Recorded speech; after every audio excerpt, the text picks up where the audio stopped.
ایک ہے نماز ہم پڑھ لیتے ہیں، آپ نے سارا پڑھ لیا، سارا تعدیل ارکان بھی کر لی، لیکن اگر آپ کا اللہ کے ساتھ ڈائریکٹ کمیونین اور ڈائریکٹ کمیونیکیشن قائم نہیں ہوا تو نماز، جس کو کہ کہا گیا کہ الصلاۃ معراج المومنین، جو قرب حضور کو حاصل ہوا معراج میں، وہ ایک بندہ مومن دنیا میں رہتے ہوئے حاصل کر سکتا ہے نماز، اگر اس کی روح جو ہے واقعتاً ہم کا نام ہو رہی ہو۔ الحمدللہ رب العالمین الرحمن الرحیم مالک یوم الدین اہدنا الصراط المستقیم ایاک نعبد و اگر ہم واقعتاً ایسے کہہ رہے ہو کہ ہمیں احساس ہو کہ ہم اللہ کے حضور میں حاضر ہیں اور عرض کر رہے ہیں، سجدہ کریں تو حدیث میں آتا ہے کہ ایسے محسوس ہو کہ گویا کہ میں نے اپنا سر اللہ کے قدموں میں رکھ دیا، یہ ہے نماز۔ اب جو گفتگو ہو رہی ہے یہ ہم کلامی ہے، الصلاۃ معراج المومنین، اہل ایمان کے حق میں یہ نماز جو ہے یہ معراج کے درجے، لیکن یہ نماز کیسے نصیب ہوگی اگر روح سوئی ہوئی ہے، دبی ہوئی ہے، پسی ہوئی ہے، مزمحل ہے یا مردہ ہے؟ یہ نماز کیسے حاصل ہو؟ چاہے آپ 5 وقت کی نماز پڑھ رہے ہو، چاہے آپ نے ہیبٹ بنا لیا ہو نماز کو، چاہے کچھ بھی ہو گیا ہو، لیکن یہ کہ جب تک وہ روح بیدار نہ ہو، جب تک ہم کلامی نہ ہو، افلاک سے آتا ہے نالوں کا جواب آخر، اٹھتے ہیں حجاب آخر، کرتے ہیں خطاب آخر، جب تک یہ نہ ہو، جیسے کہ میں ایک حدیث قدسی انشاءاللہ آج سناؤں گا سورہ فاتحہ کے ضمن میں، کہ اللہ تعالیٰ کے سامنے جب کھڑا ہو کر انسان جب کہتا انی وجہت وجہی للذی فطر السماوات والارض حنیفا، دائیں بائیں سے بالکل اپنا تعلق کاٹ کر میں نے اپنا رخ کر لیا ہے اس اللہ کی طرف جس نے آسمان اور زمین کو پیدا ہے۔ اب یہ توجہ وجہ تو اگر یہ تو ہے چہرہ تو ہم نے کر دیا خانہ کعبہ کی طرف، اندر سے ہماری روح متوجہ نہیں ہوئی، وہ سوئی پڑی، اسے پتہ ہی کچھ نہیں کہ کیا ہو رہا ہے، تو اس صورت میں وہ کیا ہے، ظاہری بات تو پوری ہو گئی، نماز کا ثواب ہو جائے گا، فرض کی ادائیگی کا ثواب مل جائے گا، لیکن وہ اصل نماز تو حاصل نہیں ہوئی۔ یہ ہے وہ بات کہ وَإِذَا سَأَلَكَ عِبَادِي عَنِّي فَإِنِّي قَرِيبٌ، اے نبی جب میرے بندوں کی روحیں بیدار کو توانا ہو جائیں، حیات تازہ سے وہ ہم کنار ہو جائیں، اور پھر وہ میرے بارے میں پوچھیں، وہ میرا تقرب حاصل کرنا چاہتا ہوں، آپ سے پوچھیں تو کہیے میں قریب ہوں، اجیب دعوت الداع اذا دعان، یہ ہے وہ دعا، میں ہر پکارنے والے کی پکار، ہر دعا کرنے والے کی دعا کو سنتا ہوں، قبول کرتا ہوں، جواب دیتا ہوں جہاں کہیں بھی مجھے پکارے۔ اذا دعان، اس میں در حقیقت وہ مفہوم آ گیا ہے where and then where ever، آپ اپنے گھر میں ہو کر پکارے اللہ کو، آپ بستر پر لیٹے ہوئے پکارے اللہ، الذین یذکرون اللہ قیاما وقعودا وعلی جنوبہم، ہاں ٹھیک ہے، بعض مقامات بعض اوقات قبول دعا کے لیے زیادہ سازگار ہے، حرم میں جا کر دعا مانگی جائے، اور منا میں عرفات میں خاص طور پر، جبل رحمت پر خاص طور پر، ملتزم جو ہے کعبے کا اس پر خاص طور پر، وہ ایام بھی ہے خاص، لیکن یہ نہیں ہے کہ بقیہ دنوں میں آپ کے اور اللہ کے درمیان کو بڑا فاصلہ ہے۔ یہ سارا دنیا میں مشرکانہ نظاموں نے تصور پیدا کیا، اللہ تو دور ہے دور ہے دور ہے دور ہے، پاک ہے پاک ہے پاک، تم ناپاک ہو ناپاک ہو ناپاک ہو، اور تم تو بڑی پستی میں پڑے ہو، تم اللہ سے براہ راست ہم کلام نہیں ہو، کوئی درمیانی چاہیے، کوئی لنکس چاہیے، کوئی پجاری ہوگا، کوئی پروہت ہوگا، کوئی پنڈت ہوگا، کوئی پیر ہوگا، کوئی پادری ہوگا، کوئی پوپ ہوگا، اس کے ذریعے سے تم اللہ سے ہم کلام ہو، خود نہیں۔ اور جب ذریعے بیچ میں آ گئے تو ان کی مٹھی گرم کرو، ان کی چاپلوسی کرو، ان کو بھی جو ہے چادریں چڑھاؤ، ان کو نذرانے پیش کرو، یہ ہے بدترین ایکسپلائٹیشن جو مذہب کے ذریعے سے نوع انسانی کی۔ یہ 2 ایکسپلائٹیشن دنیا میں ہوئی ہے تاریخ انسانی میں، ایک بادشاہوں کی طرف سے خراج دو ہمیں، محنت تم کرو گے کھیت میں، آدھا حصہ ہمارے پاس آئے گا، ہم عیش کریں گے، ہم سٹینڈنگ آرمیز رکھیں گے تاکہ ذرا تم بغاوت کرو تو تمہارا سر کچل دیا جائے۔ یہ ایکسپلائٹیشن بدترین، مانگنے والا گدا ہے، صدقہ مانگے یا خراج۔ دوسری طرف ہم بادشاہ ہیں، ہم چندر بنسی سورج بنسی خاندان ہیں، ہم راجپوت ہیں، حکومت کرنا ہمارا حق ہے۔ اور یہ پنڈت پروہت جو ہے وہ بھی کہیں گے کہ ٹھیک ہے، نصف لی و نصف لک وہذا قوم جاہلون، یہ عوام جو ہے ان کا خون چوسو، ہمیں یہ نذرانے پیش کریں، بتوں کو آ کے چڑھائیں اور تمہیں خراج دیں اور ٹیکس دیں، they are to be exploit ہو۔ اسلام نے آ کر دونوں کا خاتمہ، کوئی ملوکیت نہیں، زکوٰۃ ہے تو غربا کے لیے، بادشاہ کے لیے نہیں ہے، یہ تو غربا کے لیے، لہذا کوئی ٹیکس نہیں۔ نمبر 2، اللہ سے ہم کلام ہونے کے لیے کسی دربان، کسی جو ہے پہرے دار کی مٹھی گرم کرنے کی ضرورت نہیں، جب چاہو ہم کلام ہو جائے۔ دل کے آئینے میں ہے تصویر یار، جب ذرا گردن جھکائی دیکھ لی، یہ تو تم ہماری طرف متوجہ نہیں ہوتے، ہم تو ہر وقت کہتے ہیں، ہر شب کو آخری لمحات جو ہے، آخری جو گھنٹے ہیں رات کے، سمائے دنیا تک ہم نزول فرما لیتے ہیں تمہارے لیے، اور پکارنے والا پکارتا ہے حل من مستغفر فاغفر لہ، ہے کوئی استغفار کرنے والا کہ میں اسے بخش دوں؟ حل من سائل فاعطیہ، ہے کوئی مانگنے والا کہ میں اسے عطا کروں؟ تم ہی سوئے رہتے ہو، الٹا غفیر رہتے ہو، تمہیں ہماری طرف توجہ نہیں ہے۔ اگر ہماری طرف متوجہ ہو جاؤ تو جیسے کہ اقبال نے کہا کہ میرے لیے یہ دربان جو ہے پیران کلیسا کو کلیسا سے اٹھا دو، کیوں خالق و مخلوق میں حائل رہے پر ایسا معاشرتی نظام کہ جس سے بدکاری کو، زنا کو بالکل نکال دیا، خاندانی نظام کو مستحکم کیا جائے۔ پھر آپ اس سے آگے بڑھیے، اس میں وہ احکام بھی ہیں جن کا تعلق معاشیات سے ہے، سود حرام ہے، سٹہ حرام ہے، فارورڈ ٹریڈنگ کی اکثر شکلیں حرام ہے، یہ پہلے سے جو فصلوں کے سودے ہو جاتے ہیں حرام ہے۔ یہ ساری چیزیں کیا ہیں؟ ان کا تعلق معاشیات سے ہے۔ پھر اس میں سیاست بھی ہے، قانون فوجداری بھی ہے، قانون دیوانی بھی ہے، قانون وراثت بھی ہے، قانون شہادت بھی ہے۔ زندگی کا کوئی گوشہ نہیں ہے کہ جو اسلام کے اندر نہ۔ تو اب یوں سمجھیے کہ اقامت دین کا مطلب کیا ہوگا؟ نماز قائم کرنا مطلب ہوگا۔ غور کیجئے، میں ایک بات کہہ رہا ہوں سمجھانے کے لیے، نماز تو انگریز کے دور میں بھی قائم رہی، روزے تو انگریز کے دور میں بھی رکھے جاتے رہے، تو نماز لوگ زیادہ پڑھنے لگیں۔ فرض کیجئے کہ کسی ملک کے اندر نماز جو ہے وہاں کے 100% لوگ پڑھنے لگیں، لیکن اللہ کا قانون رائج نہ ہو تو کیا دین قائم ہو گیا؟ غور کیجئے اس بات پر کہ ہمارا تصور جب بھی آتا ہے دین کا، چونکہ ہماری 6 نسلیں، 8 نسلیں غلامی میں بیت گئی ہیں، یہاں وہی بیٹھے ہیں ہندوستان پاکستان کے لوگ، ہماری نسلیں غلامی میں بیتی، اب ہوتے ہوتے ہماری ذہنیت بدل گئی، تصورات بدل گئے۔ وہ تو ایک نسل میں ہی فرق ہو جاتا ہے، کجا یہ کہ 6 نسلیں گزر گئی ہوں۔ کس حالت میں گزری کہ نماز بھی ہے، روزہ بھی ہے، زکوٰۃ بھی ہے، حج بھی ہے، شادی بیاہ بھی ہے، نکاح بھی ہے، عقیقہ بھی ہے، عیدین بھی ہے، یہ سب کچھ تو ہے، لیکن اسلام کا قانون نہیں، نہ فوجداری، نہ دیوانی، نہ قانون وراثت، نہ اس کے معاشی احکام کی کسی کو پرواہ۔ بینک قائم ہے، دھڑلے سے قائم ہے، بڑے بڑے حاجی اور نمازی لوگ اس بینک سے قرضے لے کر کاروبار کر رہے ہیں، بڑی بڑی مسجدوں کے متولی اور منتظم وہ ہاؤس بلڈنگ فائنانس کارپوریشن سے قرض لے رہے ہیں، مکان بنا رہے ہیں، محل تعمیر کر رہے ہیں۔ یہ ہوا کہ نہیں ہوا؟ یہ اس طریقے سے ذہنیت بدلی کہ وہ تصور ہی ذہن سے نکل گیا کہ یہ بھی کوئی دین کا حصہ ہے، ہمارا تصور یہی رہ گیا۔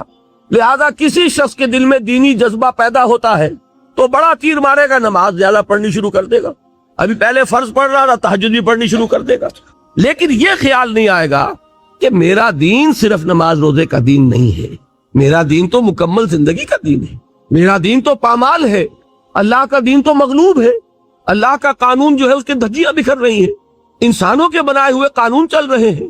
اس کو، اس پورے 3 جو حصے ہیں، سماجی نظام، معاشی نظام، سیاسی نظام، اس میں پورے دین کو قائم کرنا اقامت دین ہے۔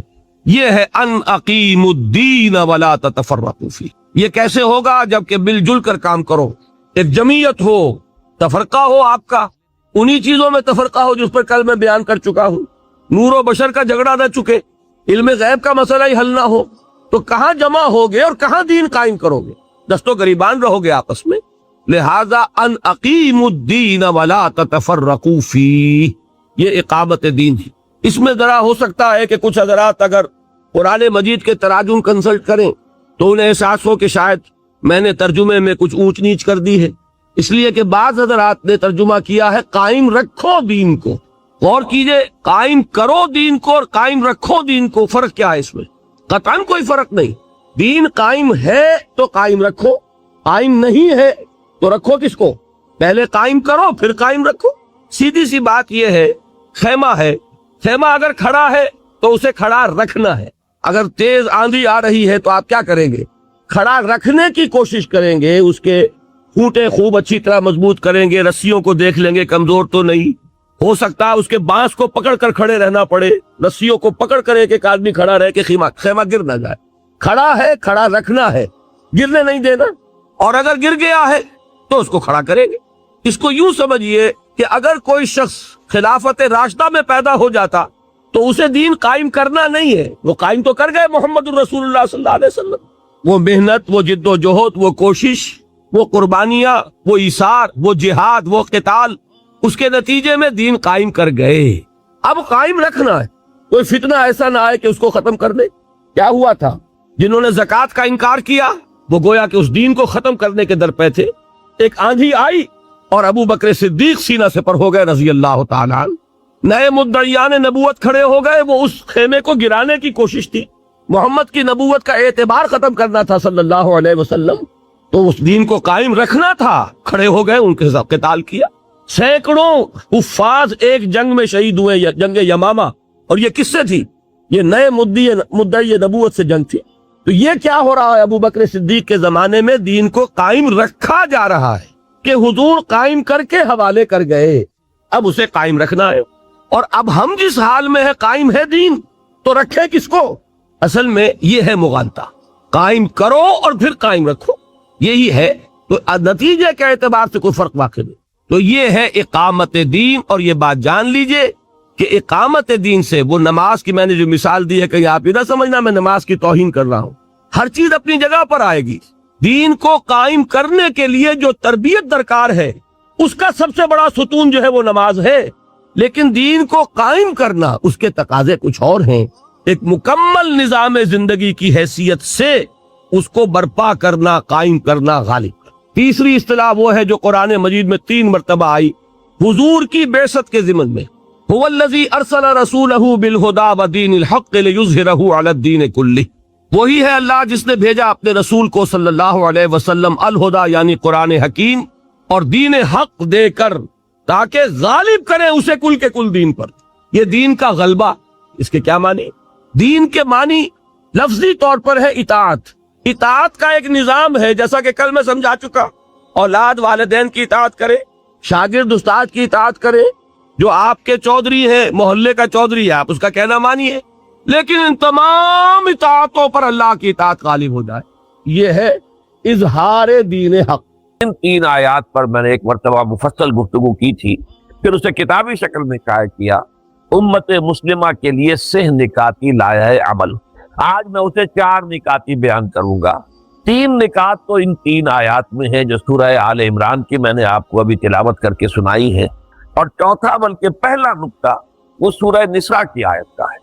دیکھیے سورہ آل عمران کی آیت شروع ہوتی ہے، یا ایھا الذین آمنوا اتقوا اللہ حق تقاتہ، اہل ایمان اللہ کا تقوی اختیار کرو جتنا اور جیسا کہ اس کے تقوی کا حق۔ اب یہ چونکہ خطاب ہو رہا تھا صحابہ کرام سے، اور ابھی یوں سمجھیے کہ مدنی دور کا آغاز تھا۔ اکثریت تو مسلمانوں کی وہ تھی کہ جو مکے میں پوری طرح آزمائشوں میں سے نکل کر آئے تھے، بھٹیوں میں سے گزر کر آئے تھے، کندن بن کر آئے تھے، ایمان اور یقین ان کے ریشے ریشے میں، ان کے رگو پے میں سرایت کیے ہوئے، لہذا وہاں تو خطاب ہوا یا ایھا الذین آمنوا، اے اہل ایمان اب یہ کرو، اللہ کا تقوی اختیار کرو، اللہ کی اطاعت اختیار کرو۔ آج چونکہ ہمارا معاملہ یہ ہے کہ بدقسمتی سے ہمارے پاس وہ دلی یقین والا ایمان نہیں، ہمارا ایمان ایک موروثی عقیدہ ہے، ہمیں والدین سے مل گیا ہے وراثتاً۔ جیسے کوئی ہندوؤں کے گھر میں پیدا ہوا تو ہندو ہے، وہ انہی باتوں کو مانتا ہے، وہی دیویاں دیوتا جن کو اس کے والدین مانتے تھے۔ کوئی مسلمانوں کے گھر میں پیدا ہو گیا تو مسلمان ہے، اللہ رسول کا نام اسے بچپن ہی سے سکھا دیا جاتا ہے۔ لیکن اس سے زیادہ یقین قلبی والا ایمان اللہ ماشاءاللہ جسے بھی ہو، وہ تو بہت ہی خوش قسمت ہے، بہت ہی خوش بخت انسان ہے جسے یقین قلبی والا ایمان حاصل ہو۔ اور یہ جان لیجئے کہ اصل ایمان نام ہے یقین قلبی کا۔ یقین پیدا کرے ناداں، یقین سے ہاتھ آتی ہے، وہ درویشی کے جس کے سامنے جھکتی ہے فقوری۔ قرآن مجید میں سورہ حجرات میں بھی فرمایا گیا کہ قالت الاعراب آمنا قل لم تؤمنوا ولکن قولوا اسلمنا۔ یہ بدو لوگ اعلان کر رہے ہیں، دعویٰ کر رہے ہیں کہ ہم ایمان لے آئے۔ نبی آپ ان سے کہہ دیجئے تم ایمان ہرگز نہیں لائے ہو، یوں کہو کہ ہم مسلمان ہو گئے ہیں۔ وَلَمَّا يَدْخُلِ الْإِيمَانُ فِي قُلُوبِكُمْ، ابھی تک ایمان تمہارے دلوں میں داخل نہیں ہوا۔ یعنی جب اسلام کو غلبہ حاصل ہو گیا، نبی اکرم صلی اللہ علیہ وسلم اور آپ کے ساتھیوں کو، صحابہ کرام کو عرب میں طاقت کی حیثیت حاصل ہو گئی، تو اب لوگ جو ہے جوق در جوق، فوج در فوج ایمان میں داخل ہو رہے تھے۔ اذا جاء نصر اللہ والفتح ورأیت الناس يدخلون فی دین اللہ افواجا۔ لیکن یہ جو فوج در فوج آ رہے تھے، ان کے ایمان کی وہ کیفیت نہیں تھی کہ جو ابتدا میں ایمان لائے۔ جو لوگ شروع میں ایمان لائے تھے وہ اپنے گھر بار چھوڑ کر، اپنے باپ کو، ماں کو، بھائیوں کو چھوڑ کر، رشتے کاٹ کر، پھر یہ کہ انہیں پتا تھا کہ جیسے ہی ہم کہیں گے اشہد ان لا الہ الا اللہ و اشہد ان محمد رسول اللہ، میں مار پڑنی شروع ہو جائے، ہمارے اوپر سختیاں آئیں گی، ہم پر سخت قسم کی پرسیکیوشن ہوگی، تشدد ہوگا۔ لہذا اس وقت تو ایمان وہی لاتا تھا جس کے دل میں یقین پورا پورا پہلے سے پیدا ہو گیا. لیکن بعد کے دور میں ظاہر بات ہے کہ اب جیسے طاقت حاصل ہو گئی تو طاقتور کے ساتھ تو سبھی مل جاتے ہیں. لہذا ایسے لوگ بھی آگے جن کے بارے میں نے ابھی آیت آپ کو سنائی, آیت نمبر 14 سورہ الحجرات کی, کہ تم اپنے آپ کو مسلمان تو کہہ سکتے ہو, مومن نہیں کہہ سکتے, اس لیے کہ مومن تو وہ ہوتا ہے جس کے دل میں ایمان کھپ گیا. اسی معنی میں کہہ رہا ہوں کہ ہم بھی اگر اپنا جائزہ لیں گے تو ہمیں محسوس ہوگا کہ ہمارے دلوں میں وہ یقین نہیں ہے. یقین تو اگر ہو تو ہماری زندگیوں میں انقلاب آ جائے گا. پھر تو یہ ہے کہ لوگ ایک دوسرے کو دیکھ کر یوں سمجھیے کہ ان کے ایمان کے اندر اضافہ ہوگا. صاحب ایمان تو وہ ہے جس کے بارے میں حضور نے فرمایا اذا رؤوا ذکر اللہ, جن کو دیکھ کر اللہ یاد آ جائے. صاحب ایمان تو وہ ہوتے ہیں کہ جن کو دیکھ کر اللہ یاد آتا ہے. اس اعتبار سے ہمارا جو اس وقت معاشرہ ہے 1.5 ارب کے قریب مسلمان دنیا میں ہیں, لیکن کیا وجہ ہے؟ ہمارے پاس عزت نام کی کوئی شے نہیں. حالانکہ اس دنیا میں ہر 5واں انسان مسلمان ہے, اندازہ کیجیے آپ. لیکن کوئی انٹرنیشنل معاملات, بین الاقوامی معاملات میں کوئی ہم سے کوئی رائے لیتا ہے, پوچھتا ہے؟ یہ G7 بیٹھ کر طے کریں گے, G15 طے کریں گے, یہ سیکیورٹی کونسل طے کرے گی, اور کہیں پر کوئی مسلمان ملک نہیں ہے. ہم 3 میں نہ 13 میں, نہ G8 میں نہ G15 میں, کہیں بھی. ہمارے وسائل پر دوسروں کا قبضہ ہے. اب تو تیل بہت بڑی دولت تھی عرب ممالک کے پاس, اب آپ کو معلوم ہے خلیج کے اوپر پنجے گاڑ کر امریکہ بیٹھ گیا ہے, اور اس کے اتنے بڑے فوجی اڈے جو ہیں وہاں قائم ہو چکے ہیں. اس سرزمین میں جہاں سے کہ اللہ کے رسول نے حکم دیا تھا کہ یہود اور نصارہ کو نکال باہر کرو, آج وہاں پر ان کے اڈے ہیں, بیسز ہیں بہت بڑے بڑے. اس حوالے سے یہ ذلت ہم پر کیوں آئی ہے؟ اسی سورہ آل عمران میں اللہ تعالیٰ فرماتا ہے وَلَا تَهِنُوا وَلَا تَحْزَنُوا وَأَنْتُمُ الْأَعْلَوْنَ إِن كُنتُم مُؤْمِنِينَ. اے مسلمانوں گھبراؤ نہیں, پریشان نہ ہو, رنجیدہ نہ ہو. اگر تم صاحب ایمان ہوئے تو تم ہی سب سے اونچے ہوگے. اب یا تو قرآن جھوٹا ہے معاذ اللہ, یا ہم مومن نہیں ہیں. تیسرا نتیجہ تو کوئی نہیں. قرآن کہتا ہے اگر تم مومن ہوئے تو سب سے اونچے تم ہوگے, تو آج تو ہم سب سے اونچے نہیں ہیں. تو یا اگر ہم صاحب ایمان ہیں اور اونچے نہیں ہیں تو قرآن نے جھوٹ بولا, معاذ اللہ ثم معاذ اللہ. قرآن کی بات تو جھوٹی نہیں ہے, نتیجہ یہی نکلا کہ ہم مومن نہیں. تو پہلا کام جو ہے سورہ آل عمران کے 3 آیات کا مخاطب بننے کے لیے پہلی شرط وہ ہے جو سورہ نساء میں بیان ہوئی, اور اس لیے کہ سورہ نساء پھر اس دور میں نازل ہوئی تھی جبکہ ابھی کچھ کچے پکے کافی مسلمانوں میں شامل ہو گئے تھے. سب کے سب کامل الایمان نہیں تھے, کچے لوگ بھی آ گئے تھے, نئے وارث جو تھے نو وارث آ گئے تھے. لہذا وہاں فرمایا گیا یا ایھا الذین آمنوا آمنوا باللہ ورسولہ والکتاب الذی نزل علی رسولہ والکتاب الذی انزل من قبل. اے ایمان کے دعوے دارو, ایمان لاؤ جیسے کہ ایمان لانے کا حق ہے. یعنی یہ ایمان صرف اقرار باللسان نہ ہو, تصدیق بالقلب بنے. یہ صرف آپ کے ٹپ آف دی ٹنگ پر نہ ہو, یہ آپ کے دل میں کھپ جائے. جیسے صحابہ کرام کے بارے میں اسی سورہ حجرات میں فرمایا وَلَٰكِنَّ اللَّهَ حَبَّبَ إِلَيْكُمُ الْإِيمَانَ وَزَيَّنَهُ فِي قُلُوبِكُمْ. صحابہ کرام کے تو دلوں میں اللہ نے کھبا دیا تھا ایمان کو. تو پہلا مرحلہ ہم میں سے ہر شخص کے لیے, مجھے بڑی خوشی ہوئی ہے, اور جیسے ہی مجھے بتایا گیا تھا کہ اس قسم کا ایک ادارہ اتحاد یہاں بنا ہے اور اپنی آبادی کی سطح پر منشیات کے خلاف اور برائیوں کے خلاف کام کر رہے ہیں, مجھے بہت خوشی ہوئی. اس سے زیادہ مبارک کام کوئی نہیں. یہی وجہ ہے کہ اگرچہ ان ذمہ دار حضرات جو یہاں کے, ان میں سے تو کسی نے مجھ سے ملاقات بھی نہیں کی تھی. ہمارے ایک ساتھی جو ہے نوید انجینئر صاحب, جو کبھی کبھی آپ کے یہاں درس دینے کے لیے آتے, انہوں نے کہا, اور میں نے کہا فوراً ٹھیک ہے میں ضرور جاؤں گا. اس لیے کہ جہاں اتنا مبارک کام ہو رہا ہو وہاں جانا تو خود ایک سعادت ہے, اس میں شرکت جو ہے خود میرے لیے جو ہے موجب ثواب ہے. تو میں اس لیے حاضر ہوا ہوں کہ یہ کام بہت بڑا ہے, بہت اونچا ہے. البتہ اس کام کے کچھ لوازم ہیں, کچھ شرائط ہیں, اس کی کچھ تدریج ہے جو ہمیں سنت سے ملتی ہے, قرآن سے ملتی ہے, حدیث سے ملتی ہے. تو میں اس کام کے ضمن میں اس کی وہ تدریجی مراحل اور اس کے لوازم اور اس کی شرائط بیان